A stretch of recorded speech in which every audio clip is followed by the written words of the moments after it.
Hey guys, and welcome back. So today I am going to be answering loads of your fitness questions, so let's get straight into it. Okay, so the first question I've got is from Lewis Huckle, and it's what's the best way to approach or get back into fitness or training after a long-term injury? Now this is interesting. If you got hit, let's say in a contact sport, rugby, American football, and you got an injury from that, okay, that's fine. But if your injury came from just a standard exercise where no real kind of weird movement happened or anything like that, then you've probably got a problem. The reason I say this is, if you don't move the correct movement patterns, muscles don't fire in the order or the sequence as they should, you can start to get kind of instabilities or not optimal ways of moving, and this can then give you injuries. So let's say, for example, you got hit in a contact sport and you broke something, okay? You might have been in crutches for a very long time, you might have been hobbling, which has changed the way you walk over a period of time. So the first thing I would do, if you've been in crutches or something for a long time, is I would go to the gym and I would start off very, very light and just work yourself through it. Try and kind of get your movement patterns right. Get someone to watch you, maybe even get someone to record you in slow motion so you can see your knees are kicking in when you're squatting or whatever may happen. You may be absolutely fine, but it's just something to take a look on. Regardless, if you've been injured, you're going to come in nice and slowly. You're not going to go straight back up to your 1 rep maxes or your heavy weights. You're just going to take time to build yourself up. Your neural patterns or your ability to kind of aspire as many motor patterns or as many muscle fibers as possible in one go is going to deteriorate. That's kind of what happens. You know, when you stop lifting and people go, oh my god, I haven't been to the gym for 3 weeks, I'm weak as anything. You probably haven't lost a lot of muscle mass unless you've been eating really, really low calories, but what you have lost is your body's ability to innovate as many muscle fibers as possible, motor units.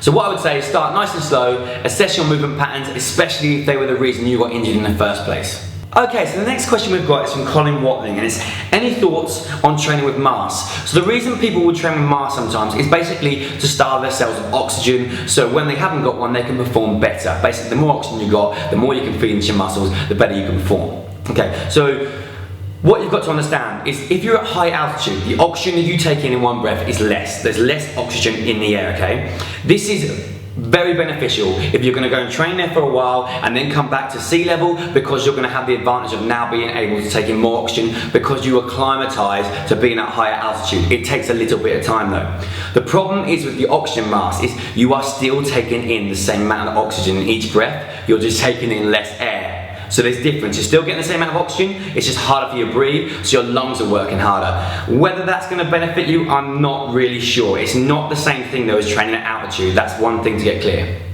That leads perfectly to our next question from Joel D. Uski, and I hope I pronounced that right.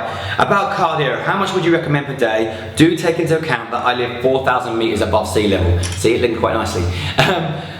It all depends, buddy. You're going to be acclimatized to that kind of oxygen levels, and it just depends on your goals. If your goal is to be a marathon runner, then you're going to train and do a lot more. If your goal is just to burn body fat, then you might do short hit sessions. So it's just about your goals, buddy. Okay, here's a good one. Alex Kolev. Guys, you are simply awesome. Thank you. Any good reads, books on nutrition, also your biggest challenge you have achieved recently? Okay, well the biggest challenge that I'm going to do very, very soon, me, Leon, Carly, Leon's partner, and my partner Rosie, we're all off to Zambia on Tuesday. We're going to be filming some awesome stuff out there, and we're basically going with WaterAid. So we're going to raise awareness for WaterAid, and you guys will see it. I don't want to talk about it right now, but it's going to be really emotional, it's going to be incredible, there's going to be smiles, there's going to be tears I'm sure, but it's something that we want to share with you guys and put out a good message as we do always. We try to. Okay, next question, again, is from Colin Watling, and it's front squat, back squat, neither or both. For me, it's going to be both, because they both have different attributes and they both give you different benefits. Back squat, obviously, is going to be your stronger of the two squats. You'll get more load, it'll be quads, hamstrings, glutes, really awesome, okay? Front squat is loaded slightly different. It's normally a bit more comfortable because of where it's loaded, but you're going to be slightly weaker as a whole. It's going to be slightly more quad dominant as well. What I would say is a lot of people struggle to get their elbows up for a front squat so they can hold the bar here. They're like this, and then it puts more pressure on their wrists. What I would say, if you're struggling to get your elbows up there, you've probably got tight lats and tight pec minors, so have a look at releasing them off a little bit. Okay, this next question is from Joanne Peters. Daily squats, things like 30-day squat challenge, will they get results? How should they improve your body? Well, ideally they should improve your body in the way that squats do, so legs and butt.